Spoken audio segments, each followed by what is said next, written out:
Yeah, man. But we put it off long enough. Cody Rhodes came to the ring, and he cut a promo that is very divisive. He cut a promo that is, I feel like, extremely tone deaf. Ignores a lot. I feel like in order for him to believe that promo, and I feel like he wholeheartedly believes in it, he probably has the best intentions for it, right? But I feel like the fact that he believes it is the problem. Yeah, it's like, why do you? It's like either you're willfully ignoring all the stuff that like undoes what you were saying, or you're like just ignorant of it. One of the two. Okay, let's start from the top. Do you have the audio? I'm not going to play the audio. I'm not going to go through it. He starts it off by saying, I know it's not really cool to be patriotic. I'm like, I'm sorry. Have you ever been to a professional sporting event? What the hell are you talking about? Oh, you can't go to Tallahassee or Tuscaloosa or Clemson or Athens and find some patriotism? Oh, no. Can't go to Cowboy Stadium and find that. No, absolutely not. I guess he was trying to go for a melting pot line about like how we're all, we are all kind of the same, and talked about how like Santana and Leonard Skinner and Snoop Dogg are all on the same jukebox. I'm thinking like, nah, yeah. Snoop Dogg was not on the same jukebox as them. What are you talking about? Maybe now when jukeboxes aren't an actual fucking thing. Yeah, I think he was saying his jukebox, but regardless, my whole thing is like my point is like we've been in the music industry. We were just talking about the Joe Budden podcast. What is like? Do you think they're talking about Taylor Swift? Our music is just as segregated as we are, which I will get to later in a second. But It's like, what are you talking about? Then he talked about like, Ogogo is allowed to say the things he can say because of more or less because of our freedom of speech. And I'm like myself, like, bro, like, do you think that makes America unique, freedom of speech? Like, almost all of Europe has freedom of speech, including England, where Gogo's from. What are you talking about? Like, the entire EU has fucking freedom of speech. Like, what? You talked about like, or that Ogogo was talking about our divisiveness, and we don't agree on everything, and the anger that's out there, and said, well, our empathy is bigger than our anger. And I'm like, excuse me? Our empathy is bigger than our anger? Anger is like pushed this country. Anger and fear has like pushed this country politically for like ever. Yeah, I was gonna be nice and say like 50 years, but long before that. Yeah, Jesus. Like our anger and empathy. Oh, okay, like the empathy that is now like why people gonna have to wait in lines to vote even longer than before and can't mail in voting because we have to pretend that like that people are widespreadly sending in like false ballots, right? Yeah, like, January 6th not happening, didn't happen. Right, right. And it's like, I mean, it was abysmal before we even before like Biden is trying to change this shit up. But like, you look at the Trump immigration stances and like it's just like in how we're attacking trans, right? Like, what the hell are you talking about? What? This is Americana, and not that you're talking about not America. Like, you are talking about the things that we believe ourselves to be instead of what we actually are. And it is like the two Americans thing. Like, so, then he goes on and talks about how like very, very pie in the sky type energy. Very, very naive and / willfully ignorant. You choose on what he is, but then, or what he was saying right there. And then like, only thing I liked about this promo, not because it was actually like fair, but the fact that like the pettiness. He talked about all the great wrestlers he's faced from the UK. He named them. He named a bunch of them, and then Nick Aldis in his most famous match against any UK wrestler, he totally omitted him. I was like, God, I know Nick Aldis is sitting there like, you asshole, you jerk, I hate you. Wrestled him twice. Yes, to great success, to great financial success. It's like whatever, and then the piece of resistance, he starts talking about in 1961, Atlanta was still segregated, and in 2021, his wife Brandy is going to give birth to a beautiful black and white princess that, if I remember the words correctly, will have both identities, and shun neither. Okay, I'm not going to get into whether or not biracial children and their concept of well, I'm not even going to say concept, and that sounds like I'm dismissing or trivializing it.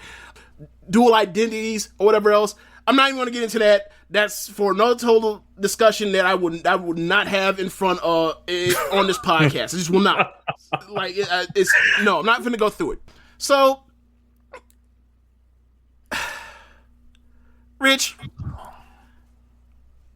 we were talking about rap, right? Yeah. What would be the number one city in rap of the last 15 years? Atlanta.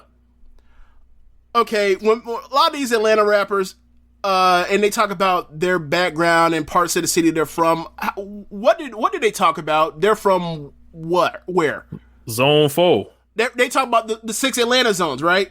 Zone 6. Right. And I think I made a joke about it a couple weeks ago about like. You better not say you from Zone 2. Zone 2. You know why I say talk about this, because you say Atlanta's no longer segregated, or you mentioned the schools are segregated. Nah, they're still fucking segregated because the housing's still segregated. Those zones were put in place to segregate the city, and these zones still exist. They're not legally still in place, but these zones are still the same as that. They might as well still be there. The invisible fences. Yes, you can pull up a dot census map, and you think I'm joking or not being fully honest about like the fact that like we have legally desegregated, but like we haven't enforced it. We don't. Like, so that's why you look at schools and busing and all that stuff for the past 50 years at this point, and it still looks the same. Like, this ain't even an Atlanta thing. You can tell us about any major city in this country. Yep. Pull up a dot census map, go to Detroit, and pull up another map of Detroit. Look at the dividing line, look at 8 Mile Road, then pull up the dot census map and be like, all that blue and all of that green, like where white people and black people are totally separated by this one artificial, socially engineered line. What is that? Oh, 8 Mile Road. Oh, it was done by the highway system. Another part like that is like St. Louis, and they're on the other side of the Mississippi River. Yeah, there's East St. Louis, and then like there's the sprawling suburbs to the west of the river where white people have moved further and further away from black people. And you can say that about a bunch of different cities. You can talk about St. Pete, 20 minutes from where we are. You look at it on the dot census map. Central Ave is the dividing line. Like, it's not nearly as pronounced or as big as 8 Mile Road, but it's there. Like, that line, and there's a line in the sand where, like, white people live up north, black people live south of central. Like, you look at Tampa. 275 is the dividing line. Like, white people live south of 275, black people live north of 275. Like, when you hear Hogan talk about him from South Tampa, and they say that all the time, he's not talking about black people taught him that word. Like, and this is a bunch of different cities. Chicago is the most segregated city in the country. Residentially segregated city in the country. Atlanta's like number 2 or 3. I can't remember. It's been so long since I've like been following that stuff. But you know, I was heavy into this. So I'm like, you're saying this stuff and like, I'm a fucking idiot. You clearly have no knowledge of what you're saying, and if you did, you either shame on you for saying this nonsense, or I need to throw a fucking bookish cue. Which I don't know which one it is. I was gonna say, or he can read a book, or someone like, because I feel like he's had very limited conversations with people that have a limited understanding of this, and he has a very basic understanding of this, and I do mean basic because there's no way he's from Atlanta. He said he's from Atlanta, Georgia. I know he's from really from Marietta. You can live in Marietta. You can live in Alpharetta. If you live in Metro Atlanta, in them suburbs where white people have left in droves to get away from the city, cut off the MARTA's public transportation system, have the fucking Atlanta Braves move to Cobb County to get away to placate their white fan base. I don't want to hear this shit about my biracial daughter. And look at how far we've came over 50 years. My biracial daughter is coming into this world. It doesn't. Or 60 years later, it's like that's nonsense. He threw wild haymakers, and I think he missed very badly here.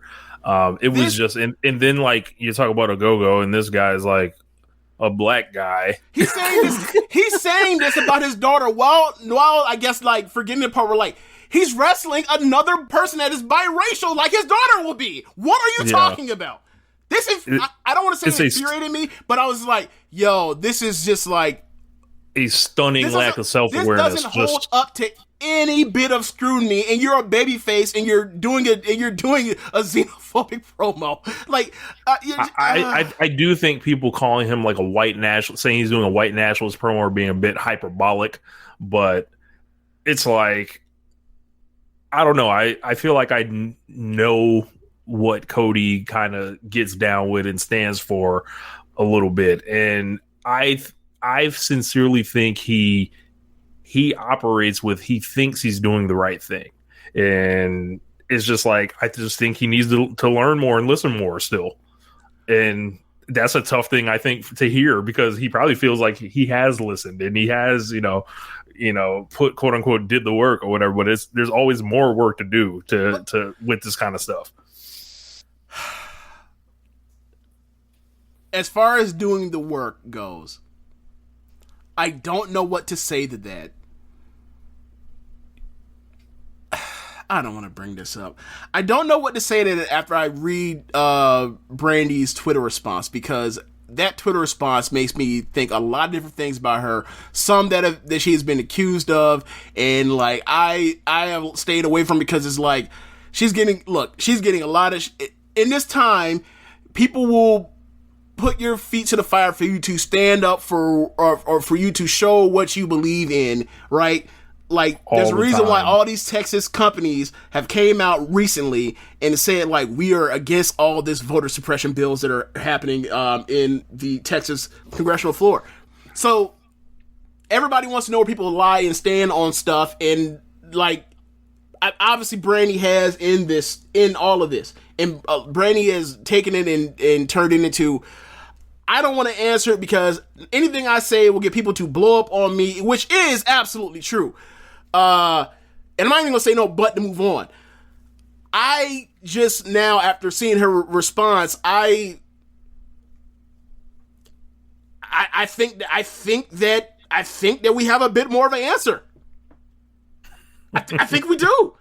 I'm not gonna get into any name call. I'm not gonna get anything because it's ultimately not important. But like,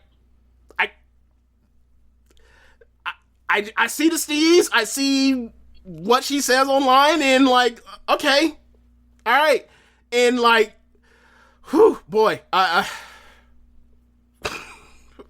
just pray for the future. If you are inclined to do so, pray for the future, because this promo just like, yo, this is not the right move, and I don't think this is the right time for you to be out here doing this jingoistic ass promo. And it absolutely was. As far as people talking about, I didn't see this because I just didn't. I don't care for other people's opinion on this. Like, it's like I like, because they'll be like, oh, it's pro wrestling, whatever. It's like, bro, like I didn't sign up for this. Like, you're right, it is pro wrestling. I didn't sign up for this. I didn't sign up for this. I didn't sign up for this promo. Like, yeah, man, I just didn't. I think Cody he's over ambitious. Like, I feel like this is in his wheelhouse. This was bound to happen. Like, this could have been about like anything. Think about. You broke up. You broke up. You said think about what? Like, oh, I was gonna say, think about his inflated sense of self that he has sometimes, and this is him. This truly did not surprise me that he was say some stuff like this, and you think about the demographics of the fans and the companies, the locker rooms. The shot of the white guy went to Black Lives Matter shirt. What do you think of that? I saw that and I was like, I was like, wow. And a buddy apparently came out and was on Twitter talking about I was not a plant or whatever. But man, my thing is this: what an incredible shot! Like my thing is this: is like what? Like, did you show up wearing that? Who in their right mind decided to cut to that? What made you use that verse? What made you go to that camera shot? Why? I think these, you know, he was doing that promo under the guise of unity, or whatever, and it's I understand that. In his chance, in his way to try to unify the country, he ignored the mostly underrepresented and disenfranchised and entirely dismissed, or I don't even say dismissed. That'd be unfair. Pretend I would say like just didn't engage with the material, just didn't at all. It's like, bro, did you read the book? It was like, well, I skimmed it. Like, that's kind of what it like. I feel like when he walked back in the locker room, I feel like people were like, you did a great job with it. And then he's breaking out crying doing a promo and all that. And how many times has Cody gonna fake cry doing a promo? This is not the second time that I remember on an AEW promo. Like the one with Ellis Island when I slide, and like when people talk about this was Cody's magnum opus and this is the promo, I'm thinking to myself like, I don't think this is a top 2 promo in AEW for Cody. I don't know what y'all talking about. That Ellis Island is an all-timer. The promo he cut for his brother going into Double or Nothing is an all-timer. Yeah, if you think this is an all-timer, fine. They're not as good as that. They're not as good as those fucking 2 promos. No.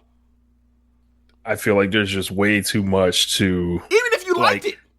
No. I think it's weird because like the stuff he mentions, it's like he's opened up a conversation he doesn't really want to have. Exactly.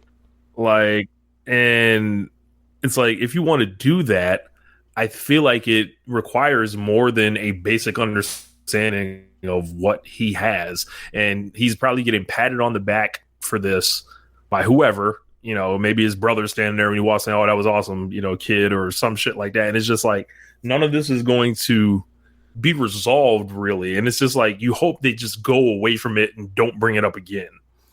Another part that doesn't really jive is like, I don't know how many matches Ogogo had on like Dark/Elevation. Any? I think he's only done like 1.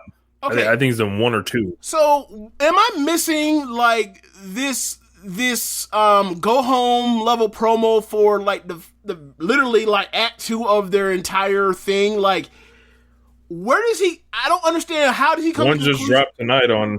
One just dropped for a go-go tonight on Elevation that I was listening to. Okay, so he's been on Twitter working the gimmick. By the way, he's getting a lot of new fans. Okay, I think, you know.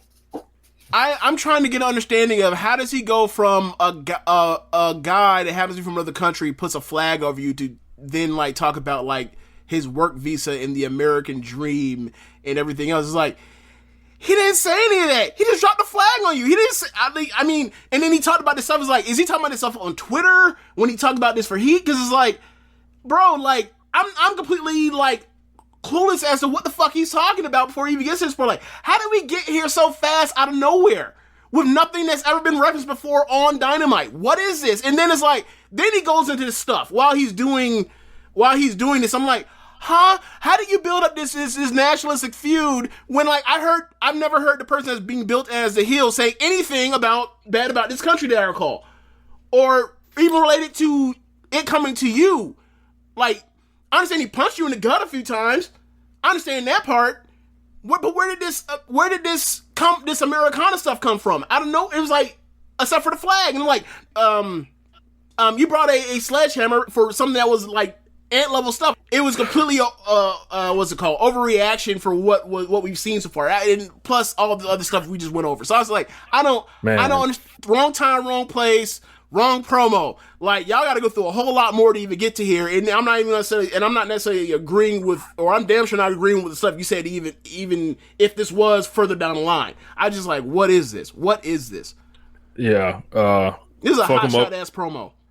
Fuck them up, a go. Fuck them up. That's what I got to say. Okay. Can you move on? Is there anything else we need to talk about to break this? This is a dream. Like, Cody's exhausting. He really is. Like I like, you know, I still like Cody. Like Floyd's gonna come on here and talk about, or not on here, but he's gonna come on and eventually like react to what we're saying on here. But it's like, bro, like, if you want to argue otherwise, I don't know what to tell you, because like, trust us. Look at the reaction. I don't want to say we do this or even I do this, but it's like, nah, bro. There's some stuff I can show you to like let you know, like this stuff is all fictitious that he came up with. This is a fairy tale. This is a fantasy land. Yeah, like that's why I felt like he was in a fantasy land that we don't live in. Like, this is some shit that you say in 1984, not 2021, as a wrestling promo. This is not it right now. Like, if you want to talk about there's probably a better.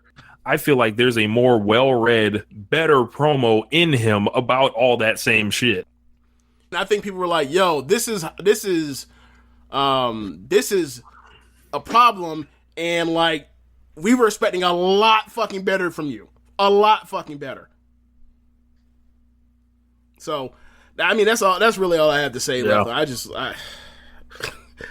How is this supposed to be inspiring babyface talk? And then what? An hour later, bro, and everyone loves the go-go. Darby comes out there, is like, no, this is inspiring babyface. I don't know what the fuck this was. Yeah.